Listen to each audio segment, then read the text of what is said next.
Go.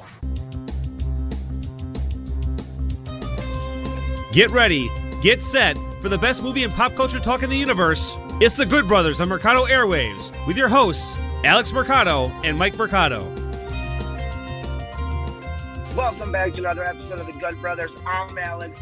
That's Mike. We are The Good Brothers, the best brothers, only podcast in the Midwest, in the Chicagoland area. We are your middlemen between LA and New York. Mike, say hi to the folks. Hi, folks. I like that. The middleman between New York and LA. Good brother, how are you doing? Huh? Yeah, it's pretty good. How are you doing on this Friday? Bring forth while you are seeing the magic here in Oz. We are recording this late on a Friday night. It has been a busy week for your boy over here, so we wanted though to talk to the great fans of the Good Brothers here on Mercado Airwaves. So how have you been this past week? I'm good, but I think you've been better. Congrats to our own CEO, founder, COO, Triple H himself, Mike, getting a promotion at the radio station. That's great, and that always helps our future endeavors. So congrats to you, Michael. Well, thank you very much. Yeah, and we are in the middle of a very busy season here in the United States as we get ready for the election. And obviously my job being at a news station has definitely taken a big uptick in busyness over the last few days. But I'm excited and thankful, and I'm thankful to be here tonight to just talk a couple things. We're not going to have a really beefy episode, even though there's a lot of stuff we have to get into, good brother. There was a lot of news this week. Yeah, absolutely. And I wanted just to get on top of this and talk about a couple things, and then we will definitely hanker down on these a little bit more on next week's edition. So we'll go ahead and jump right into it, good brother. We'll do the biggest news I think that a lot of people are excited about. The first one, this comes from us, from The Hollywood Reporter. Jared Leto to play Joker in Zack Snyder's Justice League. This is a interesting development that came over the last few days. Jared Leto, the classic DC villain in the Joker 2016's rendition in Suicide Squad, has joined the shooting of additional footage for the Snyder Cut, filmmaker's definitive version of the 2017 superhero movie he was forced to exit and never saw through completion, multiple sources tell The Hollywood Reporter. Good brother, that is one of the first news this game. And we got this from Collider, exclusive. Zack Snyder, Justice League reshoots add Joe Manganiello's Deathstroke. I always mess up his name, but everybody knows Joe. He is one of the dopest dudes in Hollywood, one of the cool nerds in Hollywood. And it is now talking back as Deathstroke, something that everybody was excited to see him and Ben Affleck go at it. When you hear this news, the excitement of Zack Snyder's Justice League, how much HBO and Warner Brothers are putting behind it, what is your brain going to? I'm fascinated because this is turning into more than just a cut. I think the term we use when we use cuts is more, okay, it's the same footage you already filmed, but we're going to move a few things and maybe we'll add a deleted scene. But this is very unheard of to see so many actors coming in that not only are doing reshoots, we're bringing in characters that weren't in the film at all or weren't planned to be. So whatever we're going through right now with Zack Snyder is the first of its kind. It's very exciting. It's great to see DC make these moves of just, why not go big? You already know this is going to be on a streaming platform. Why not go big? Like, we already talked about it last week with Disney that we can see the next year is going to be dominated by the streaming wars. So why not put a lot more money into this when you know this will drive out subscribers? Yeah, and I'm really interested to see how this all goes together. We do know that it's going to be this long movie, so I think that leans into why they're doing this. It's interesting because in the video game world, we see a lot of remakes and re-editions and just a lot of different ways to come out with the same video game. And I think a great example of this is like the Resident Evil 2 and Resident Evil 3 remakes, in which they're not just reporting the old game and just updating the graphics. They completely built a new engine. They built a new way of playing the game. And I think that's kind of the same thing that's happening in this scenario, where they're taking a movie that he didn't quite finish and they're making it this new adventure. Whether it makes it better or not, I don't know. But it's going to be different than what we saw when we went to the movie theater. Exactly. That's what makes it. That's a great example you use with Resident Evil, where the newer recut remake version, whatever you want to call them, are the better versions. Like, those are the versions that relaunched Resident Evil to a new film franchise, a new animated franchise, and new video games. So that's a great example. I'm with you. This is very unheard of. And who knows where this can lead when it comes to redoing certain films that, you know, if this is successful, what's stopping Fantastic Four from doing this, or Doctor Strange, or other movies that were, you know, in production hell or weren't received very well. And we hear about these other cuts like Suicide Squad. Is this going to lead to a new genre in general, you think? Or is this just, you know, it's a crazy year, let's steer into it?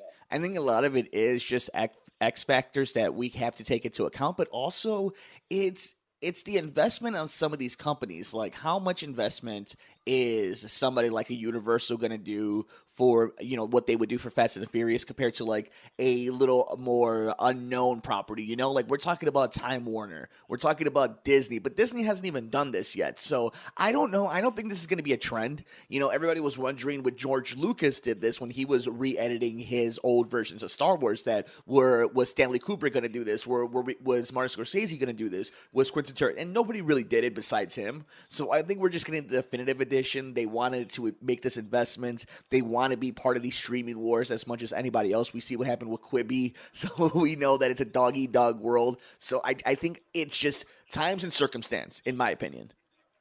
Hey, our show outlived Quibi. Look at us. We did something right in this world, good brother. And you know what? There's one thing that is going right. Speaking of the DC Universe, Batman has been filming in Chicago. You know, not much crazy news that we want to talk about, but I think it's always a great sign, Chicago, whenever it is a setting of a Batman movie. Typically speaking, that Batman movie does pretty well. I mean, you know how we are in Chicago. We're going to own the hell out of it. The only good Transformers was the one filmed in Chicago. Any film filmed in Chicago is an automatic classic. And yet, yeah, The Dark Knight did pretty damn well. Dark Knight Rises wanted to go to Pittsburgh and blew it. So I'm sure this movie is going to be great. I'm with you. It's always a fun thing to know, like, hey, I live in Gotham, technically. Like, that's pretty cool. Talk to me about Borat, good brother. We are moving on from the comic book world, and we're going into a world that just seems to be comedic, seems to almost be part of satiric comedy when it comes to what you would see in a graphic novel or a comic book. But good brother, it is our real world. It is the Borat sequel that came out on Amazon. The hype is real. It's gotten a certified Rotten Tomatoes score. So what is the zeitgeist right now? Do you think it's going to hit as much as the original one, or is that impossible just because it came out of nowhere when that movie came out, compared to this one where kind of the shtick is gone? Now it's more about how will people respond to it. It's interesting because I did watch the film last night when it released. I enjoyed it. It's not as good as the first one. A lot of the stick doesn't hold up anymore. I found it funny. I like that kind of humor. Like, I like that Eric Andre style. I think that's its detriment, though, is we have so many, maybe even better versions of Borat modern that are a little more less cringe and more funny. And I think parts of it don't age well. It does do a good job talking politics. I would say I don't think it's going to break any records. I don't think it's like Seth Rogen said, it's the funniest movie he's seen. Obviously, he's a producer on it, and he used to write for the Ali G show. So he's kind of biased when it comes to, he probably finds that very hilarious.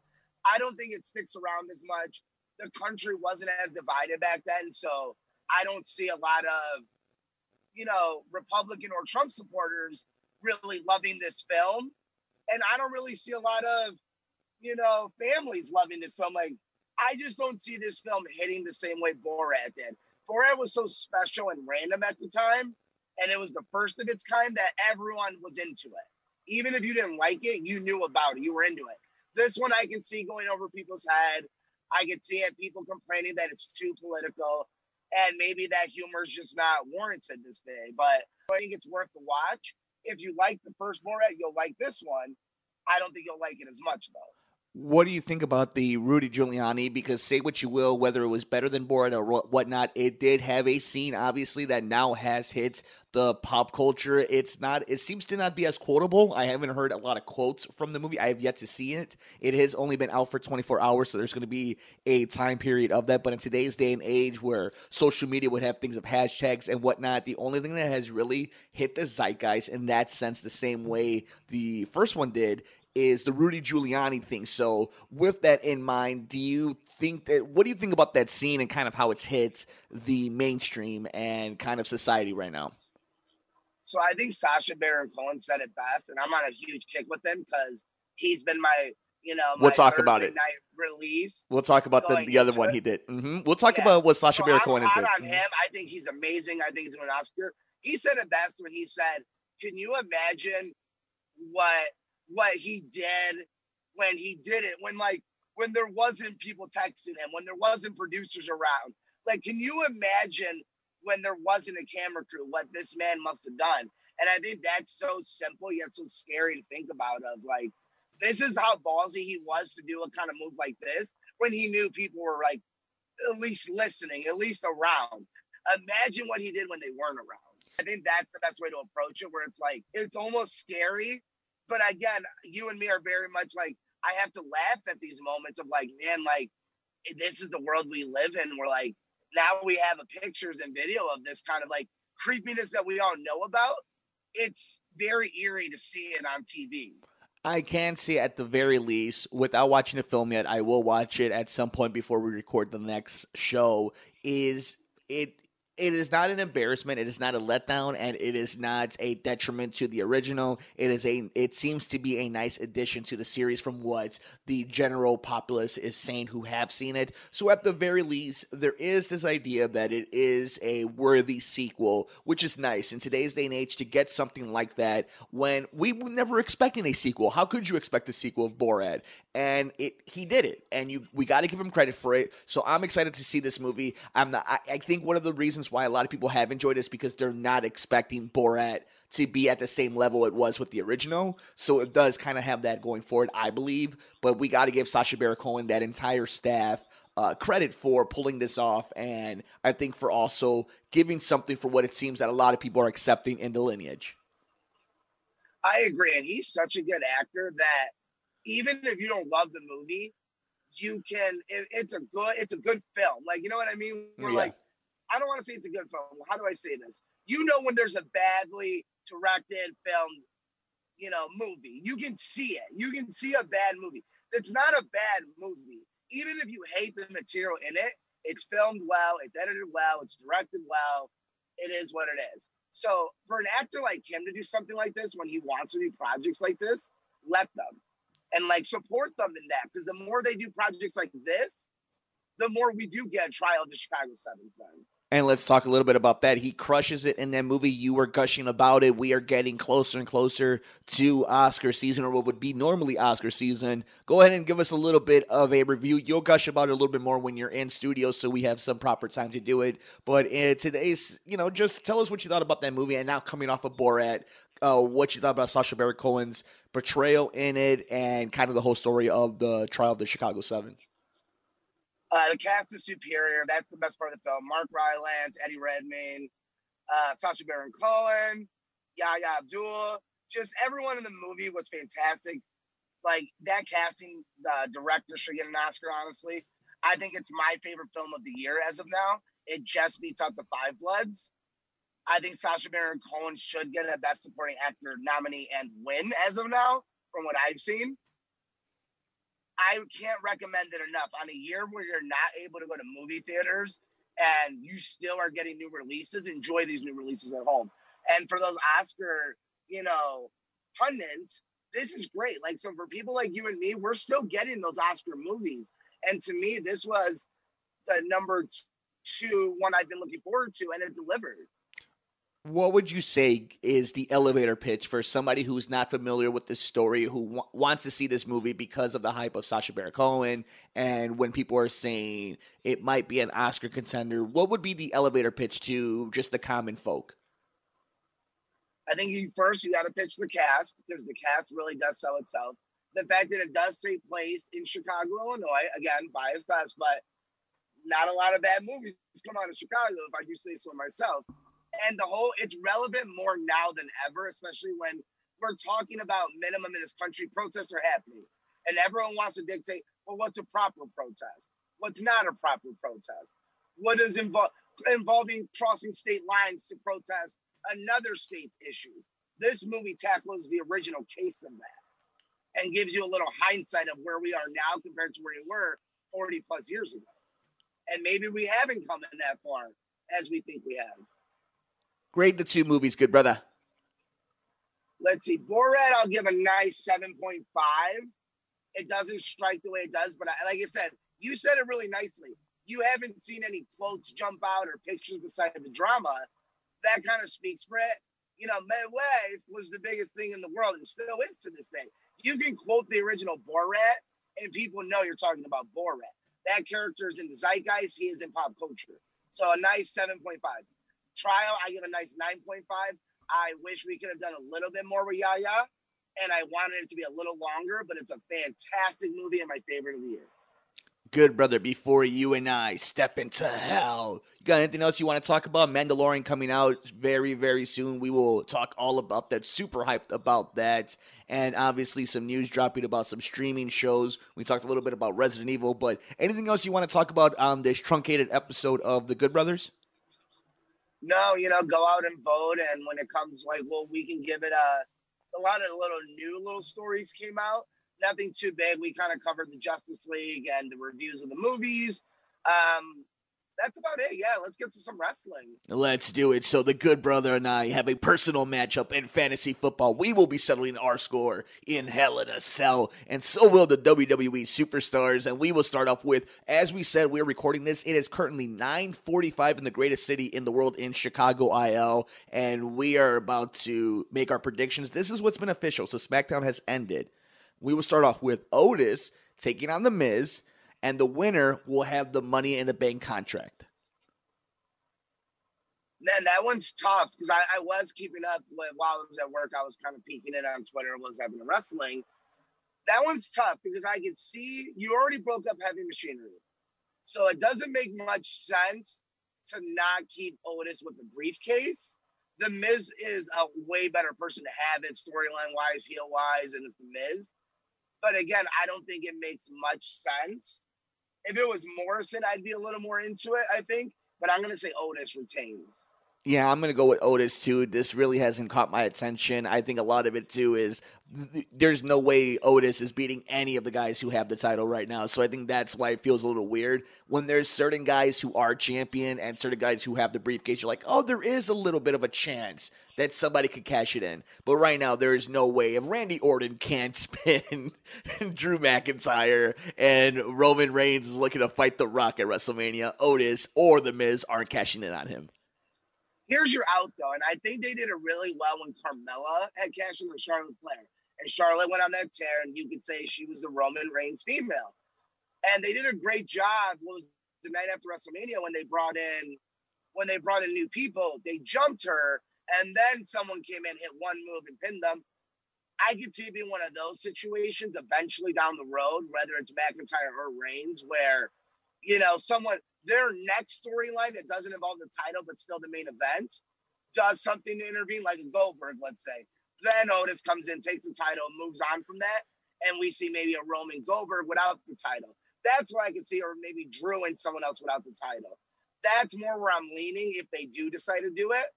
And again, he can always lose, you know? Yeah, that's true. And it's interesting because I think there's only one real person who's going to beat Roman that isn't one of the main guys, and we'll get to it in a little bit. But Goldberg! Yeah, so we'll get to that in a little bit. Jeff Hardy takes on Elias. They're continuing this. This got rolled over to another show. So what do you think? Who do you got winning this one? I think it's going to be Elias.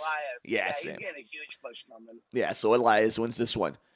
Bayley defends the SmackDown Women's Championship against Sasha Banks. What a wonderful matchup. What a wonderful way to get to this. Some people have complained a little bit about the last few weeks, but I think all in all, it's been a great storyline. They go and they're in the cell for two women who are huge fans of WWE. I'm sure they're excited to work a match inside that structure. What do you think?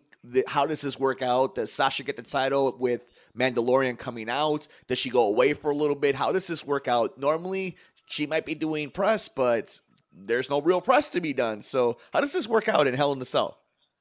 Man, dude, you read my mind every time. If this was a normal year, she would lose, get an injured angle, and they'd push it because she'd be doing press. No press. It's all film. So what looks better? Oh, our heavyweight champion's on the Mandalorian. I think she wins. I think the fact that we're in a COVID pandemic, the fact that Mandalorian's still coming out, and it is, let's be honest, is going to be the biggest probably media-wise, beside the election, like entertainment media-wise, thing this year. Like, I think that's kind of safe to say, right? Yeah, I think so. Right. At least, yeah. I mean, at this point, I think so. Yeah, I can't, like, that's going to be the thing people talk about all year is Mandalorian season 2. So it makes way more sense, like you said, to have the star on a Fox channel, on a sports channel on Fox, have the heavyweight championship going into anything. So yeah, I think, hey, look at our champ. Check her out on The Mandalorian every Friday, before you come watch SmackDown, watch Mandalorian in the morning.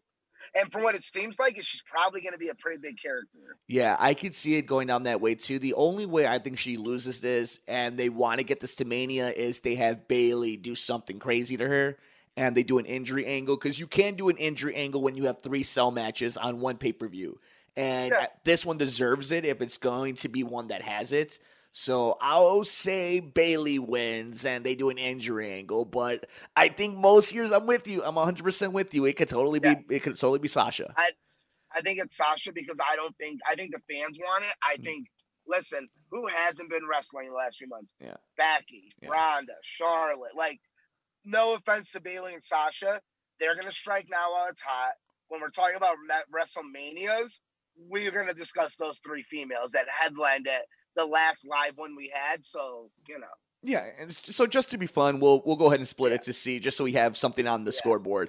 How about we go for the WWE Championship? Drew McIntyre defends the title against Randy Orton. Who do you got? I mean, Drew McIntyre, right? But at this point, they keep getting Randy Orton so many chances. I don't know what the hell's going on. I mean, I can't predict this. Like, obviously, it has to be Drew. But, like, man, like, we've watched wrestling a long time, man. Like, usually they throw someone else in there for a couple weeks, but no, they're going to keep riding with, like, he keeps losing, but all right, let's keep going. See, I mean, if there's anybody who can beat a guy like Drew McIntyre that Vince is pushing and that has a lot of confidence in, it's obviously Randy Orton. He's one of, like, maybe, 4 guys that can win a match without, really questioning it? Yes. But in this case, on the current roster, Randy Orton, AJ Styles, Daniel Bryan. And even them, it's a little bit less. Like, it's really Randy Orton, John Cena, Undertaker, Triple H, like, it's... Oh, I wasn't thinking, like, I was thinking, like, current, still No, like, even currently, there's not many guys like Seth Rollins. Like, there's not that many guys. Yeah, okay, Seth Rollins would be one, Yeah, so I'm going to go Drew, but, like, I wouldn't be surprised if Randy finally wins one, but no, Drew's going to win this one. Yeah, I think it's Drew, too. Yeah. And into another one, if it wasn't for this rivalry, for this storyline, I think Bayley and Sasha might main event, but Roman Reigns defends the Universal Championship against Jey Uso in an I Quit match inside Hell in a Cell, our 3rd Hell in a Cell match. How does this play out? I mean, obviously Roman wins, but I don't know how it plays out really. Like, I want to see the angle they're going to take here. I would like to see the tribal chief have a crew instead of an I Quit, so we'll see. If there's anybody who's not Goldberg or The Rock that can beat Roman, is Jey Uso, just for the shock value of it, just for, like, the moment of it.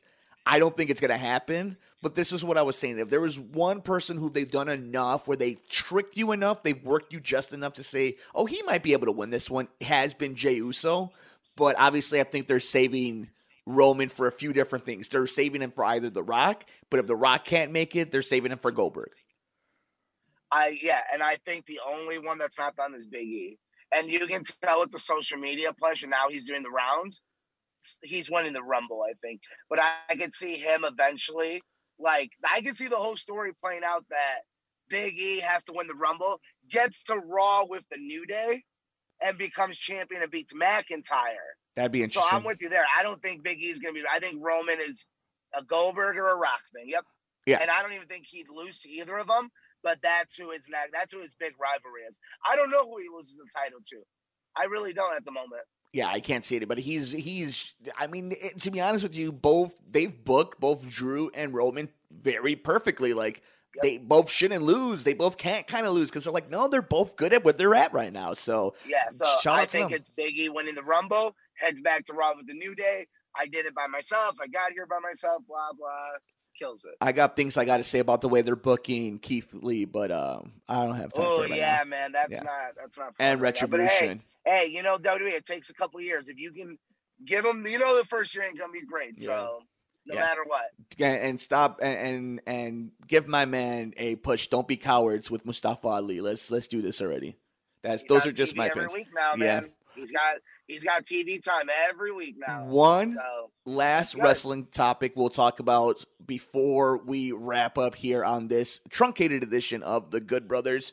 So we've made our predictions of WWE Hell in a Cell. We both have, I guess, Otis winning money and keeping the Money in the Bank. We both have Elias winning. We both split in this match in Hell in a Cell for the SmackDown Women's Championship. The Good Brother has Sasha Banks, the future star of Mandalorian. I have Bayley, who has been on an incredible role. We both have Drew McIntyre defending the WWE Championship in Hell in a Cell, and we both have the Tribal Chief winning in the I Quit match over Jey Uso. So with that, I have one last thing. What are your thoughts of Jericho and MJF? I didn't like it personally. I didn't enjoy it. I always appreciate taking chances. I do enjoy AEW more than NXT at the moment, but NXT's takeovers are always much better than an AEW pay-per-view. I still think Raw and SmackDown are much better shows than AEW. I think AEW would be third still. I like that they take chances. I like Jericho. I like MJF. I think, they sniff their own shit a little too much for my liking, but I also appreciate being your biggest hype man. I appreciate you being your biggest fan because you should be. That's how you win. And I like that they took a chance. I didn't enjoy the segment, but good on them. Yeah, 100% agree. I didn't like it. I didn't hate it. At this point, I've seen way dumber things. I've also seen things that were done better with the same type of intentions. So with that, I think it is what it is on that program. I don't like AEW. I like certain things about it, but I think they're kind of just especially yesterday, what I saw 2 days ago with one of the guys from the Dark Order, and he looked like he was unconscious. And if I'm completely wrong and that was all part of the gimmick, then they got me. But it looked like he was just knocked out and nobody knew what the hell they were doing. I just think you could tell it's still a young company that's still going through growing pains. So, I don't think people should kill it, but I also don't. This is how I always think. If MJF and Chris Jericho were actually just Kevin Owens and Sami Zayn, would we be saying that we liked it as much? Would the internet be saying that, or would they be crushing it and saying, look what they're doing to our favorite stars? So I think that's my biggest issue with AEW. It's not even so much the show, it's kind of the pass that they get. I don't know, because I feel like when we did Festival of Friendship, that's been very much renowned as an overall positive thing. So I think in that case, Jericho gets away with this stuff because Jericho does a good job of making fun of himself. So I did enjoy the Kevin Owens stuff, and this kind of reminds me of that, where most of it will hit and most of it does hit. I like when they do the argument, but they're actually complimenting each other. I enjoy that stuff. Yeah. I just didn't enjoy this one section. I still think them two together is awesome. Yeah, I agree. Like you said, it reminds me of Kevin Owens and Jericho when they were the best friends.